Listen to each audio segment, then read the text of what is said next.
இது இந்திய அரசுடைய பங்களிப்பு. இந்திய அரசும் இன்ஃப்ராஸ்ட்ரக்சர் பூஸ்ட் பண்ணுறாங்க, பெங்களூர் சென்னை எக்ஸ்பிரஸ் காரிடாரை கொண்டு வராங்க, அந்த மாதிரி நிறைய திட்டங்களை கொண்டு வராங்க.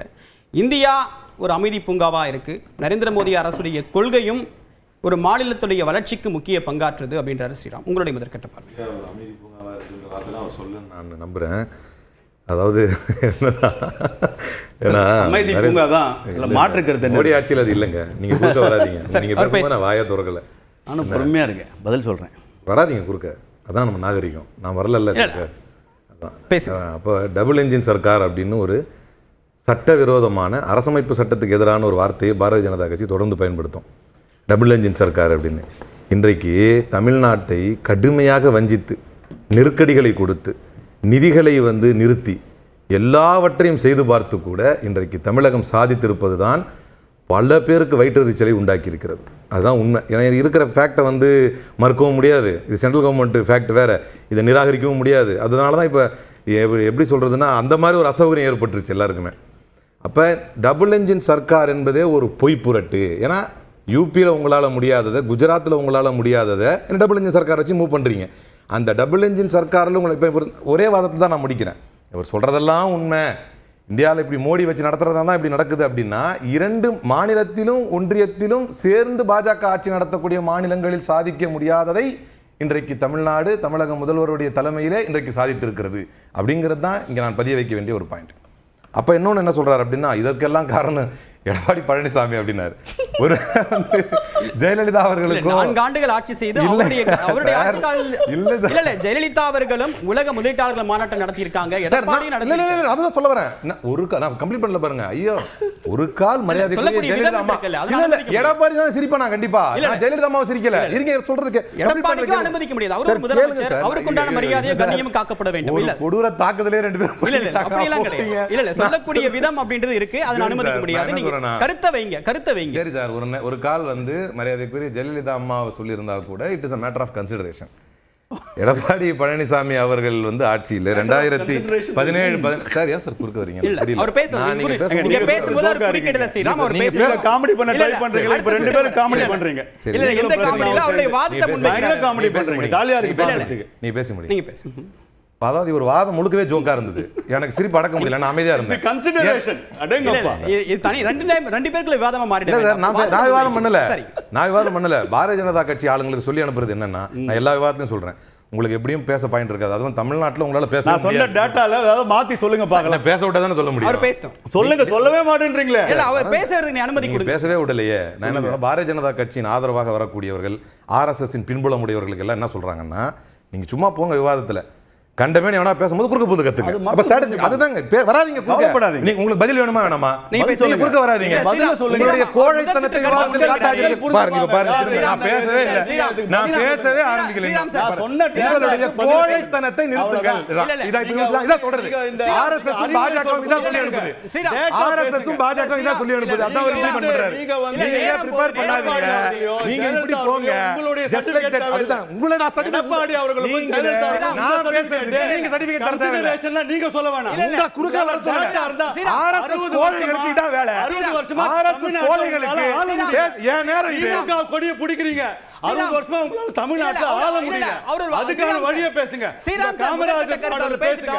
நீங்க எடப்பாடிக்கும் ஜெயலலிதா அவர்களுக்கும் உங்க கன்சிடரேஷன் தேவை. இல்ல அது ஏத்துக்க முடியாது. அந்த வார்த்தையை ஏத்துக்க முடியாது. சரி, நீங்க கருத்து இல்ல ஸ்ரீராம் அவர்களும் மணிகண்டனும் என்ன வார்த்தை பயன்படுத்தணும்னு அவங்க ஏன்னா அதோட மீனிங் உங்களுக்கு தெரியாதுங்க. தெரியாம பயன்படுத்துறீங்க. முதற்கட்ட மீனிங் தெரியாது. நம்ம என்ன பண்ண முடியும்? யாரு பேசுறது நமக்கு மீனிங் புரியும். ஒரு நல்ல விவாதம் இது. அதை சீர்குலைக்க வேண்டாம். எல்லாரும் உங்க கருத்தை முன்னிச்சிட்டீங்க. ஸ்ரீராமும் மணிகண்டன் அவர்களும் பேசும்போது நான் கையத்தான் உயர்த்தினேன். ஆமா, ஸ்ரீராம் உங்க நேர்ல நீங்க பேச குறுக்கிடுவது இல்லை சார். இல்ல உங்க நேர்ல நீங்க பேசுங்க. அல்புகாரி பயன்படுத்த கூடாதுன்னு அது நான் சொல்லணும். அவ்வளவுதான். இல்ல அல்புகாரி நீங்க முடிங்க. அமைதி பூங்கான்னு சொன்னார்ல, இது மாதிரியான அராஜகங்களையும் இத மாதிரியான பாசிச போக்கையும் தான் இப்ப அங்கே நிக்காதீங்க. தலைப்பு அப்ப இவர் சொன்னாரு, எடப்பாடி அவர் அந்த அட்ரிபியூட் பண்ணலாம் அப்படின்னாரு. கம்பேரிட்டிவ்லி 17 to 18 8.59 டிட்டோரியேட்டிங்கா இருந்துச்சா இல்ல ஏறிக்கிட்டு போச்சா அப்படின்னா 18 to 19 7.1 இறங்குச்சு. 19 to 20 3.25 இருந்துச்சு. அதுக்கப்புறம் தான் கொரோனா 0.07 அதை விட்டுறலாம். அப்போ கம்பேரிட்டிவ்லி பார்க்கும்போது எடப்பாடியுடைய ஆட்சியில் இறங்கி கொண்டு தான் இருந்துச்சு. இதான் சார் டேட்டா. பதில் சொல்லுங்க சார். இதுதான் நான் சொல்ல வந்தேன். பெரிய வீர தீர சூரர் மாதிரி ஒரு இடையில புந்துட்டு இருந்தாரு. பதில் சொல்லுங்க சார். சார் பதில் சொல்லுங்க சார். சார் டேட்டா சொல்லுங்க சார். நான் டேட்டா சொல்லிட்டேன். டேட்டா சொல்லுங்க சார். டேட்டா சொல்லுங்க சார். இப்படி தான் சார் நீங்க காட்டு கத்து கத்துமா எனக்கு கேட்க மாட்டீங்க. நான் பாயிண்ட பேசும்போது நீங்க காட்டு கத்து கத்துமா எனக்கு இருந்தது. நீங்க தான் கத்துறீங்க. அதனால கஷ்டமா உங்களால தமிழ்நாடு ஆள முடியல சார். அதுக்கு பதில் பாயிண்ட பேசுங்க சார். டேட்டா சொல்லுங்க. டேட்டா சொன்னா வெக்கமான சூடு சொல்றத டேட்டா சொல்லுங்க சார். வெக்கமான சூடு சொல்றத டேட்டா சொல்லுங்க சார். வெக்கமான சூடு நீங்க டேட்டா சொல்லுங்க சார். நீங்க சொன்னீங்க எடப்பாடி பேச கூடாதுங்கற. நீங்க திமுக கொடி முடிக்கிறீங்க. சொல்லுங்க சார். ஆர்எஸ்எஸ் இன் அடிவருடி எடப்பாடி பழனிசாமி பேசுறாரு. ஆர்எஸ்எஸ் காரங்க ஏன் கோவம் வருது? ஆர்எஸ்எஸ் இன் அடிவருடி ஆர்எஸ்எஸ் கோவம் வருது. நான் டேட்டா சொல்றேன். பதில் சொல்லுங்க. பதில் சொல்லுங்க. ஆர்எஸ்எஸ் தான். ஆமா நீங்க நான் எதுவும் சொல்லல. பதில் சொல்லுங்க. பதில் சொல்லுங்க. ஆர்எஸ்எஸ் தான் புரியாது. யாருக்கும் புரியாது. திருப்பி ஆர்எஸ்எஸ் யாருக்கும் புரியாது. ஆர்எஸ்எஸ் தான். சரி ஓகே. நான் மணிகண்ட பதில் கேக்குறேன் சார். நான் முடிக்கல. இல்ல அவர் பெரிய ஹீரோ பயமுத்துறாரு என்னமோ. ஆர்எஸ்எஸ் ஆர்எஸ்எஸ் னே. ஆமா ஆர்எஸ்எஸ். சரி சரி சொல்லுங்க. ஆர்எஸ்எஸ் திருப்பி சொல்லுங்க. நான் வெச்சுக்கோங்க. வெயிட் பண்ணுங்க. வெயிட் பண்ணுங்க. வார்த்தையில பேசும்போது நான் பேசும்போது குறிக்கிறாரு. தயவு செய்து பேசும்போது ஆஸ்பத்திரி மெண்டல் குறிக்கிறாதீங்க. இல்ல குறிக்கிறாரு. நீங்க இல்ல எல்லாம் எங்களுக்கு தெரியும். சரி ஓகே. இல்ல நோக்கம் இதுதானா? இல்ல நோக்கம் இதுதானா? விவாதத்திற்கு இல்ல அனுமதி கிடையாது. நான் கேட்டேன் அல்புகாரி நீங்க வார்த்தை பண்ணுவீங்க. நீங்க கருத்து பண்ணுவீங்க. ஏங்க உங்களுக்குள்ள இவர்கிட்ட இல்ல. நேரம் குறைவா இருக்கு. சார் தலைப்பு சார். சார் நீங்க தான் பொருளாதாரம் பண்ண. சார் தலைப்பு எதை பத்தி? பொருளாதாரத்தை பத்தி. மாநில பொருளாதாரம் இருக்கு சார். மாநில பொருளாதாரம் பத்தி தானே டேட்டா சொல்லிட்டேன்னாரு. எடப்பாடி பத்தி பேசினா நீங்க பாயிண்டா பேசுங்க. நீங்க கேள்வி என்கிட்ட முன்வைங்க. நீங்க கேள்வி முன்வைங்க. நான் தான் சொல்றேன். பேசி முடிங்க. இல்ல பேசி இருக்குதுல. இல்ல பேசி முடிங்க. அதுக்கு இதுன்னா அதெல்லாம் தான் நான் ஏத்துறேன். வெயிட் பண்ணுங்க ஸ்ரீராம். சொல்லுங்க நான் சொல்றேன். பதில் சொல்லுங்க. வெயிட் பண்ணுங்க. ரோஷா இருந்தா பதில் சொல்லுங்க. மானேட்டா பதில் ஸ்ரீராம். தீர்ப்பளிக்கிறதா நோக்கமா? ரோஷா 60 வருஷமா வெயிட் பண்ணுங்க ஸ்ரீராம். ரோஷா ஆர்எஸ் காரங்க இருக்காங்க. வெயிட் பண்ணுங்க. அது வேற விஷயம். வெக்கமான சூடு சொன்னா ஆர்எஸ் காரங்க இருக்காது. அது எனக்கு காங்கிரஸ் இல்ல. காங்கிரஸ்க்கு இல்ல. சரி புகாரி கருத்து முன்வைக்கிறீங்களா இல்லையா? வந்து போடுமா இல்ல கருத்து முன்வைக்கிறீங்களா இல்லையா? கருத்து முன்வைக்கிறீங்களா இல்லையா? திமுக நான் இல்ல ஸ்ரீராம் வெயிட் பண்ணுங்க. புகாரி வெயிட் பண்ணுங்க. நம்ம சீட் ஜெயிச்சிருக்கோம். கேனல் முடியும் போன எம்பி வச்சிருக்கோம். அரசியல் ரீதியா கேனல் முடியும் ஓட ஓட அடிக்கிறாங்க. இல்ல இது நோக்கம். இது ரெண்டு பேருடைய நோக்கம் விவாதத்தை சீர்குலைக்கிறதா இல்ல விவாத ஆக்கப்பூர்வம் நடத்துறதா? அப்ப அமைதியா இருங்க. உங்களை கருத்து நீங்க பேசி முடிங்க. இல்ல இது அனுமதிக்க முடியாது. நான் கண்டிக்கிறேன். கேள்வி தப்பு. நான் யார் குறுக்காச்சு போனனா? நீங்க என்கிட்ட பதில் சொல்லுங்க. என்கிட்ட பதில் சொல்லுங்க. நான் அவரை பேசுறேன். நீங்க அவருக்கு பதில் சொல்லுங்க. என்கிட்ட சொல்லுங்க. சரி சொல்லுங்க. குறுக்க வரது யாரு? சொல்லுங்க. அதுதான் அனுமதிக்க முடியாதுன்னு சொல்றேன். சொல்லுங்க. சாமியோட ஆட்சியிலே டிட்டோரியல் ரேட்டிங்கா தான் வந்து ஸ்டாட்டிஸ்டிக்ஸ் இருந்துச்சு.